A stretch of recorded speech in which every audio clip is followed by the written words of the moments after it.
Okay, and good evening. So, we are about halfway, three-quarters of the way through chapter 11. When I was preparing for tonight, that was originally my plans were finish chapter 11, get probably halfway through chapter 12, until I saw what we really still have left to do in Perek Yud Aleph, where it's not just the amount of words that are left in the chapter. Most chapters are pretty short. Just there's a lot of stuff still to deal with. What we're going to do is go through some of this. When we do finish the chapter, we'll see a review, a 5-minute review of the chapter, and then maybe introduce the chapter 12 or Perek Yud Bet. It depends what pace we keep up tonight. Just as a reminder, in one chapter ago, Perek Yud was about the tzaddik. This chapter is about the Rasha, and we're talking about various gradations of Rasha. There's the Rasha we've been talking about now is the Rasha of a Tovlo. We have to remember to suspend your idea of Rasha meaning an evil individual. It's not what it means. And we're going to see when we hear the 5-minute review of the chapter, you'll see and understand it more. But we're talking about somebody who has a lot of bad stuff, bad thoughts, bad intentions, but sometimes it creeps out he wants to change. He wants to do tshuva. He wants to overcome something. And that's pretty much where we left off. I was in the middle of reading a slide from Rav Steinsaltz last time, but I decided not to finish that one. But we're going to continue with the text. Let me put it up on the screen. I found a different, I tried different things each time. Where is that? Oh, wait. Okay, give me 1 second here. I'm sorry. I'm going to minimize this.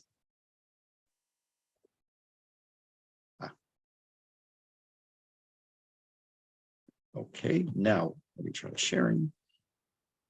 You know, it's like when you go to a wedding or bar mitzvah, it's okay, now we're going to have the video presentation. And always, the first time something goes wrong. I'm usually pretty much on top here, but that wasn't this time. Okay, here we go. I'm going to pick it up over here where it says, V'yesh mi sharad gover. Okay, so again, we talked about here where there was lots and lots of different gradations. What happened to my screen? There, different gradations of a Rasha. It had like a small amount of something's weird with my screen now.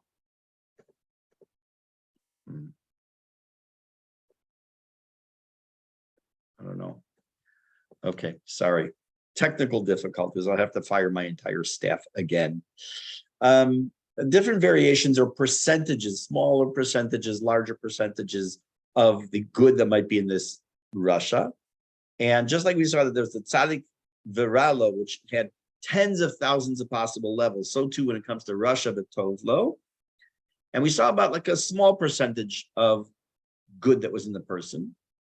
And now we're going to talk about the next level. This entire chapter, still remember, keep in mind, talks about a Rasha. We're going to hear where it says, V'yesh mi shara gover bo. Says there are those kinds of Rashaim. And again, we're not talking about the classical definition. There's such a Rasha that the evil overcomes him, overpowers him to such an extent, yoter, even more so. And all the garments, remember, Bachshava, Dibur, Ma'aseh, all are, he's enrobed in, are filled with shel hara, of evil. Umachtiyo ba'averot chamurot.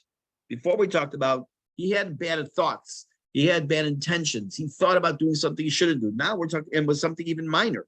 Now we're talking to the next level, a Rasha who has enough ra in him that he even is caused to sin with some severe avirot, yoter, ubiitim krovim yoter, and even more frequently. But bentayim mitcharet ubaim lo hirurei teshuva. But what is this happening here? Sometimes what's happening is in the meantime, he's also starting to have feelings of regret. And he starts to have some hirurei teshuva. That's the words right over here. What are hirurei teshuva? I really need to change my life. I'm really doing something wrong. So that meantime, while he's going through this life of his, and he has this rishut, or this evil aspect, seeping out of there are these feelings of tshuva, these feelings of something's not right and I need to fix it. Ella, but she'ein lo hitgabrut kol kach lenatzech et hara lifrosh mechata'av legamrei. He's not yet able to completely overcome this desire to do something wrong, to do a sin, so that he will completely and forever, so to speak, be able to rid himself and separate himself from the sin, liot modeh ve'ozev, where he would admit it and to leave the sin. Those are expressions that are used in tshuva, that you admit what you did wrong, you leave it, you stop doing what you did. And this told us, Rishaim meleim charatot. Evil people, again using the terminology right now just of the Madmor HaZaken, are filled with all kinds of regrets. This is the majority of those who are Rishaim do have this aspect of good in them still. Still something in there, buried in there is something good. So right now we talked about different levels of Rishaim. We saw that the Rasha with the teeniest amount, or sorry, with the most amount of good, so to speak, can be just one level below. It's a Benoni, because there's very little that separates. We're going to see in the next chapter, the Benoni. And if you think this is a little strange, wait do you see how he defines Benoni? I have a little funny thing, hopefully, to show you about that when we get to it, not if. Ezrat Hashem. So this type of Rasha has in there the charata. At times, he has this regret that he's doing something wrong, and sometimes may even have a little bit more thoughts to even move ahead and act on that. But he doesn't yet have any shlita, any control over it, where he's actually puts it into practice. He's able to stay away from that chataim or the sins. However, we're going to another level. Bottom line here. Mi she'eno mitcharet leolam. Move to the next screen here.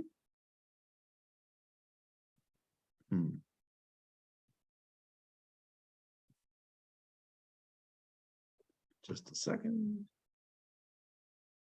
Yeah. A person who's a Rasha, who never has any charata, has absolutely no regret. Ve'en ba'im lo hirurei tshuva klal, nor does he come with any, even an inclination to do tshuva, to repent. Nikra rasha vera lo. He's called a rasha that is ra lo, that has evil in it. Okay, let's make sure you understand what we're saying. Let's go backwards for a minute. We said that when it came to the tzaddik, there was a tzaddik v'ralo and tzaddik v'tovlo. And we determined that the tzaddik v'tovlo meant what? It meant that he was able to completely eradicate the evil, has no inclination to it, neither in thought, speech, action, machshava, dibur, maaseh, and is completely 100% pristine. In the middle, or moving down, we had the tzaddik v'ralo. He was close to that, maybe closer, farther, but some variations of the tens of thousands of possibilities of the percentage of ra that was in him. He was the tzaddik v'ralo. Then we talked about the rasha v'tovlo, where there was a rasha, but there's still this inclination, whether it was tshuva, whether it was he was trying to correct his thought, speech, and action. That's the rasha v'tovlo. The other end of the spectrum is rasha v'ralo. This expression right here, rasha v'ralo. Now, what does that mean? So first, let's read what he says in the text and understand it a little bit more. That the evil in this individual stays in him. It is so overwhelmingly and overpowered the tov, the good, to the point where it leaves from inside of him, the good, but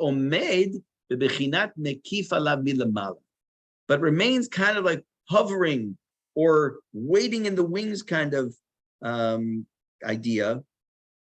Yeah, you're right. But okay, good idea, because I need those actually. Dave mentioned something to me, but I'm actually going to be using the Gary Coleman and how bad is wicked. Let me just take this out here, separated. Thank you, Gary. Dave. Now I got to call that back up and make it big again. Okay, now this is, I'm having a great evening here, aren't I? Okay, let's see. Let's make this where you can see. Okay, we're over here. It tells us the a massive difference between the tzaddik v'tov lo on one end and rasha v'ra lo at the other extreme. The tzaddik v'tov lo meant what? He completely eradicated the evil from him. He was completely able to overwhelm and transform the nefesh habahamit. However, the opposite is not true. It can't happen. Meaning, the rasha v'ra lo cannot transform the nefesh elokit. It's on the side, it's in the waiting room, but it is not overwhelmed to the point where it is replaced, gone. And we finish this next line, and then we have some Rav Steinsaltz to look at. He explains one more point. What happens if you have a rasha like this? Let's say you're 9 men trying to make a minyan, and and a rasha, you don't know necessarily he's a rasha. Whatever, just he does not like he says, "Hi, my name is David. My name is Steve. My name is Zev. I'm Russia." Yeah, you don't walk around labels like that on us, obviously. But just assume for a moment this person falls in the category of rasha v'ra lo, and he comes into shul and he's the 10th person. Would he be considered part of the minyan? This guy is through and through and through and through 100% rasha. Look what he says. Lachein, therefore, Amur Razal, the Chachamim told us, Akol be asara shchinta sharia. Wherever there are 10 Jews congregated, they could be sitting in a baseball game, they could be in a casino, they can be with prostitutes, they can be in a shul, havdil, all these different things. They can be sitting on the moon. Whenever there are 10 Jewish neshamot in one place, the Shekhinah comes there. Why is he telling us this? Because before we go through anything else in Rav Steinsaltz, it's important for us to understand, because it finishes off that rounds out this thesis of his. Because let me just close this for a minute.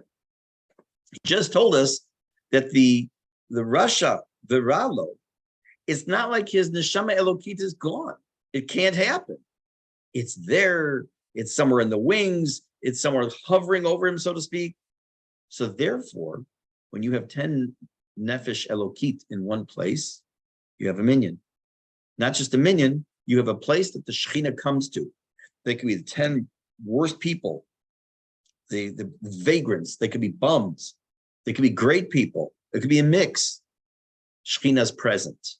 Now, is there a Gilui Shekhinah? Is there like a revelation of the Shekhinah? That's a different story. We're going to talk about that. But right now, the important thing is we read the last few words of this chapter, then we're going to go back now to see Rav Steinsaltz's comments. Yeah, very simple. You can never be a rasha. Even a rasha v'ra lo still has their nefesh elokit. Critical piece of information. It is always there. The nefesh habahamit can go through itkafya and ithapcha. It can be transformed. It can be first the step being, and we saw like pressed down and like overcome, and then it can be transformed.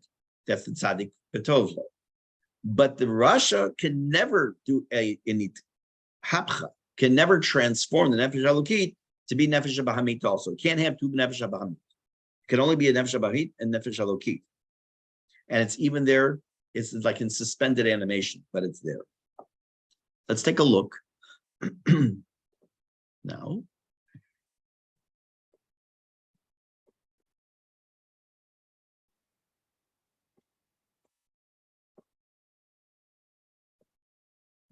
Okay. He made a comment a few lines ago that said that the first line right here, it says the Chazal, again, Chazal stands for Chachamenu Zichronam Livracha, rabbis of blessed memory or sages of blessed memory, said, Reshaim Meleim Charatot. The Reshaim, evil individuals, are filled with regrets. Let's take a look here. Rasha Zeh Over Avera Umitchare. This kind of Rasha does a sin, and he feels bad. He has regret. And once again, does the sin. And again, he has regret. It's important to note.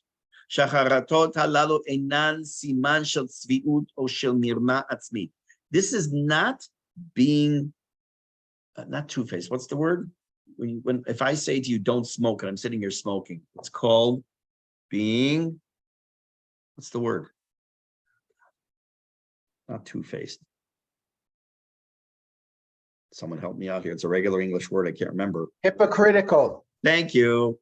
It's not being hypocritical. The idea that the person sins and then he regrets it, and he sins and he regrets it, it's not a matter of hypocrisy. Ela siman shel ma'avak pnimi ben shnei kochot benafsho. What is it? If it's not being hypocritical, what is it? It's a sign of his inner struggle between two powers that are in him. Ben hanefesh elokit ben hanefesh bahamit. Between someone who is, between the nefesh elokit and nefesh bahamit. You might think, I'll put this on me. Let's say it's me. Let's say I like to talk lashon hara, but every time I talk lashon hara, I don't. I try my best. I try to be as good as I can. But let's say I do, and every time I speak lashon hara, I go, I can't stop. I really need to stop. 2 minutes later, I'm talking to somebody else, and again, I say, I really need to stop. So if you're watching my brain, so to speak, and I'm going through this, you say, he's so two-faced, he's a hypocrite, he just does it and says, I need to change. No, he's telling us specifically, it's a sign of my nefesh elokit, nefesh bahamit, this inner struggle. The feeling of regret, or this passing, fleeting thought of he needs to change himself, is not just happenstance. It's a result of this inner struggle. It is the reaction of the nefesh elokit trying to overpower and to win against the nefesh bahamit. It's not just happenstance. The fact that you did something wrong and you had a feeling afterwards you should do tshuva and change, and you feel bad about it, is itself a sign of a good Jew. There's always to be recognized the fact that there's always another part of his neshama. It doesn't give him any rest. What does that mean? That when you're pretend for a second, it's not a good mashal because we're not really talking Yetzer Hara, Yetzer Tov. But you know, the devil on one shoulder and the angel on the other shoulder. So the devil made you do something, right? And now the angel part of you, so to speak, is saying, no, it's not good. It's not a good idea. He's never going to give you rest. We think in terms of the Yetzer Hara doesn't give you rest. He's always after you to do something. But here he's telling us the opposite is true also. That your neshama, your nefesh elokit, never is going to give you any rest. You do something wrong, that little nagging feeling in the back of your brain is telling you it's wrong, you shouldn't have done that. That's your nefesh elokit speaking up. It doesn't want to give you rest either. And then it says, that most Rishaim still have that shred of something good in them, meaning, this is the Geder, this is the Hagdara, the idea of what is a Rasha v'Tov. Shatov shabo adayin pa'ir, that the good that's in him is still active. Hu mitorer b'chol pam, he's awoken each time. Hu mitkaber u'poel b'toch hanefesh. It's active in his inside of him. This awakening brings a Rasha to thoughts of regret, maybe even to do tshuva.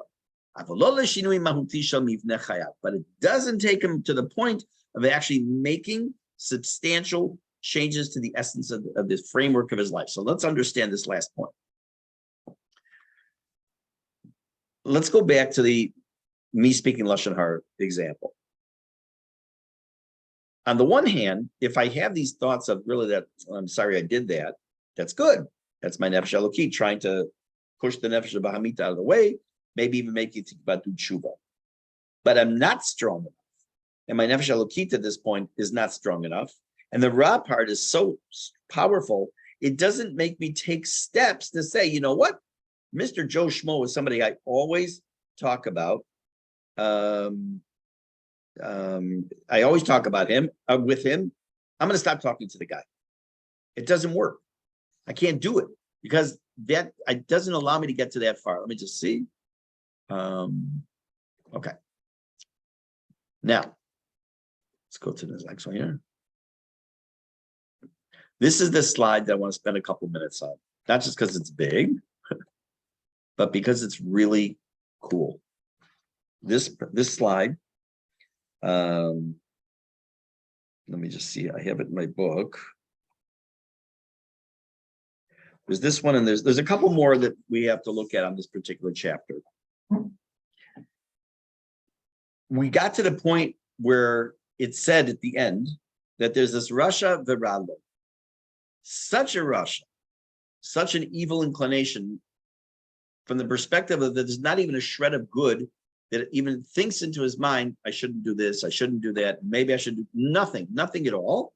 However, we still say that even though that the Tov is not there, Gavar Kokach ala Tov, that the Ra, the evil, has so much overpowered the good to the point where it's gone from him, the good is gone, but Omed bebichinat mekif alav milamala.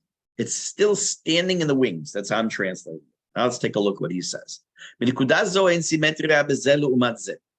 this particular case, ben hatzadik l'rasha, there is no comparison. I already told you this outside, as they say. There is no symmetry of the zelu umat when it comes to the tzaddik and the rasha. The tzaddik v'tovlo on one extreme, and the rasha v'ralo on the other extreme. Why? Tzaddik v'tovlo hu tzaddik hagamu. We already said the tzaddik v'tovlo is a complete tzaddik. Sheitzliach legaresh et harasha bo mikol kol. He's been able to completely eradicate, drive away the ra. Shekvar ein bo ra klal. He has no ra at all. Lumat zot. However, on the other hand, הרשע הגמור איננו יכול באותו אופן לגרש את הנשמה האלוקית מכל וכל. On the other hand, the Rasha Gamur, or what's known also as the Rasha Ralo, cannot under any circumstances completely, not at all, drive away the Neshama Elokit. Shelo yebo tov klal, that he would have not a shred of good in him. Nefesh habahamit efshar lifol b'shtei drachim. Regarding the Nefesh habahamit, you can work in two ways. Efshali d'choko talapina, to push it off to the corner. Zohar darga shel tzaddik v'ralo. That's the tzaddik v'ralo, where zeshi yesh lo daim ra. It's the tzaddik who still has this little bit of ra. We saw this in the last chapter. Aval umachnia oto. He's able to quash this ra. Ba'ofen shu yachol od litkaber b'lifol haguf. He's still able to be in charge of himself. He can still take care of what he needs to and do mitzvot. And having this little bit of evil, it's a machshava, passing machshava, or thought, he's able to push it off. Or the person could potentially completely transform the nefesh habahamit. That it wouldn't even act as a nefesh bahamit.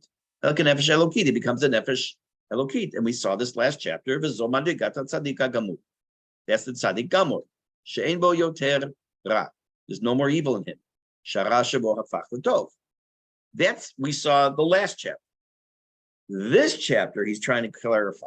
Harasha l'umat zot. On the other hand, when it comes to the rasha, yachol lidchok et hanefesh elokik lematzav shetiyeh nishletet. On the one hand, he can get to a point where somehow he can have some control over his nefesh elokit, or to push it off. There's no way he can rid himself completely of the nefesh elokit. From its root. Whereas the nefesh, or the tzaddik gamur, can uproot and transform the nefesh habahamit and make it more of a nefesh elokit, the Rasha Viralo cannot transform the nefesh elokit to make it a nefesh habahamit. במובן מסוים ההגדרה של רשע ורעלו מי שאין בו טוב כלל היא הפשטה בלבד. When it says the concept of the Rasha Viralo, as if there's no good in him, is really just something abstract. Why? Anything that's 100% sitra achra, there's absolutely no shred of good, no potential good, can't exist. Actually, the rest of this I didn't want to do. I'm going to skip the rest of this because it goes inside. I don't want to spend time on that. Let me see. Let me just finish up with this slide. Okay. That's why he has to tell us very important. In spite of the fact he's a Rasha, in spite of the fact he's a Rasha Virala, in spite of the fact that he's pushed his Nefesh Elokit, somewhere it's hovering around him, it's not even part of him really, as it were. Again, we're talking very abstract terms.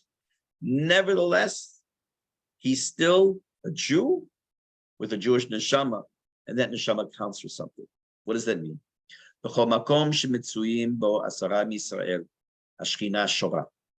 Anywhere, literally anywhere, there are 10 Jews. You see 10 Jews standing outside a bar. I'm particularly picking situations of non-Kedusha aspect. The Shekhinah is there.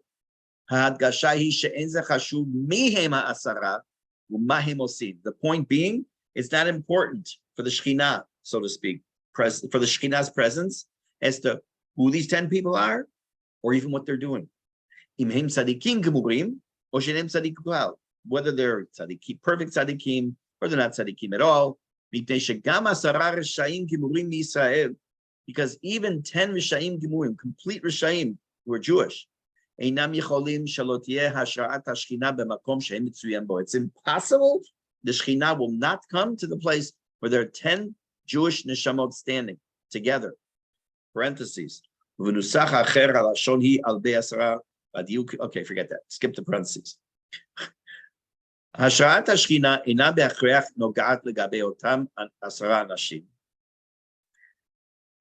people that are standing there outside the bar, half of them drunk, and we say the Shekhinah is there, it's not necessarily that they even recognize the Shekhinah is there.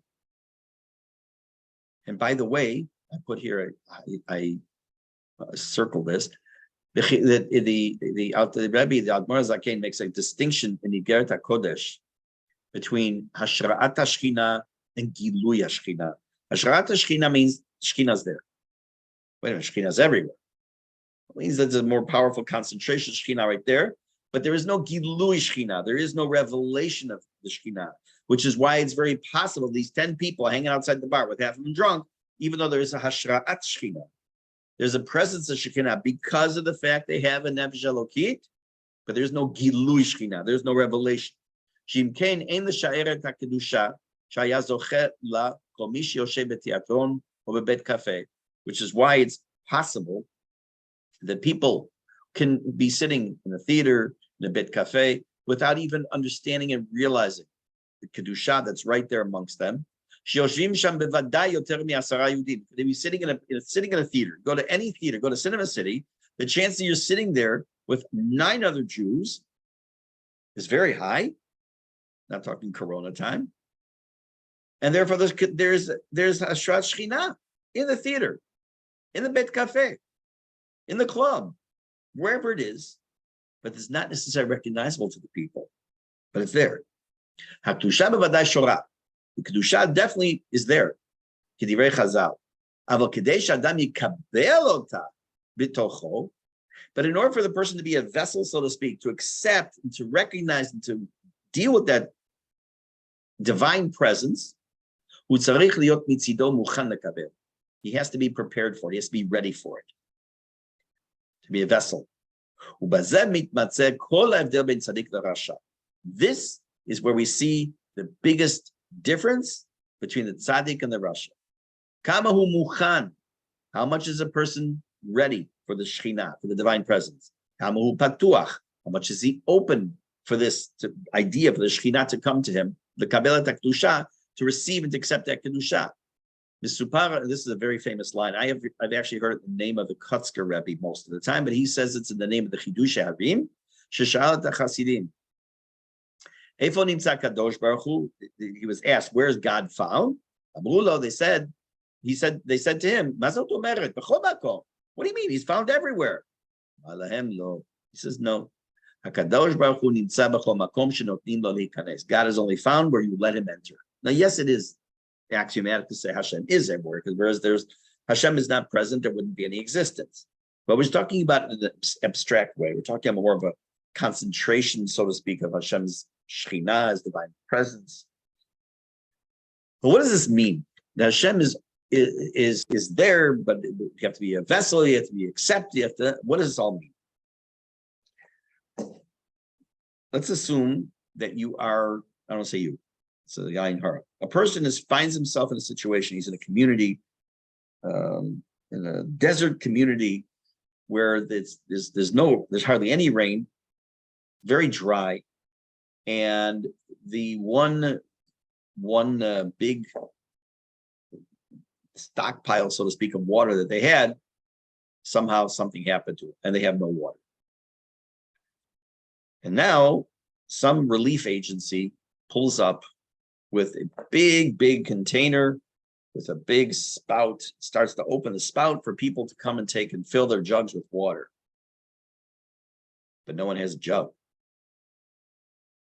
There's all this water there, life-saving, but there's nowhere to receive it. There's nothing to accept it. Worse yet is that you have the utensil, you have the jugs to accept the water, but you chose to stay in your tent, because you're in the desert, you're in a tent. You're staying in your tent, the truck's outside, you don't even know it's there. It's there, but you don't even realize it. So in this mashal, when the 10 people are together, forget the 10 people even. He's just making this distinction between the tzaddik and the rasha.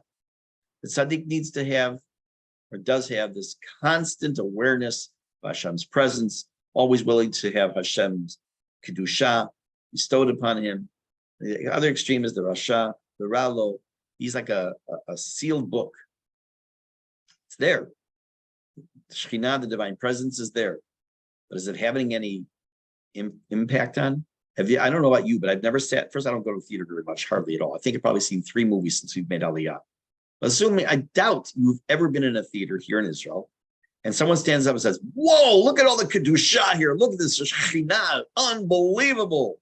And if you did do that, by the way, they probably would throw you out, clean up in aisle 6. But that's actually what he's telling us. There's kedusha there.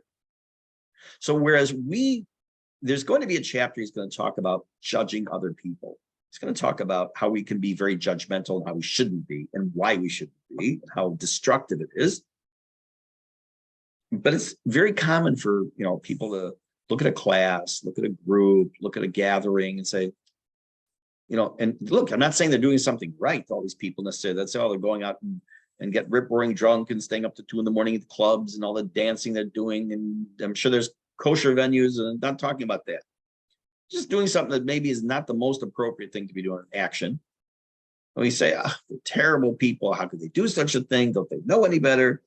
At the same time, and I'm not calling them Rishayim, Chas v'Shalom, I'm just trying to point out, at the same time, that once there's more than 10 people there, the Shekhinah is there on a more concentrated level. Why? Because the Nefesh Elokit, all those 10 together in one spot. What does that tell you? What does that tell you about the power of the Nefesh Elokit? It can't be destroyed. It can't be transformed. It can't. The worst could be is be put off to the side and kind of hovering. Just hovering there next to the guy, right? You can almost see like carrying your backpack and you have a little Shekhinah, a little Nefesh Elokit coming along with you. Okay? But it's still there. You can't get rid of that.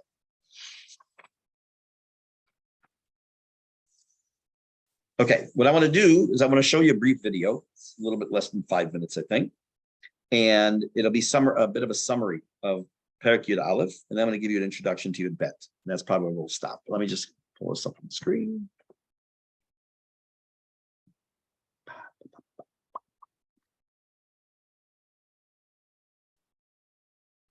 One second. Make it big here on my full screen here.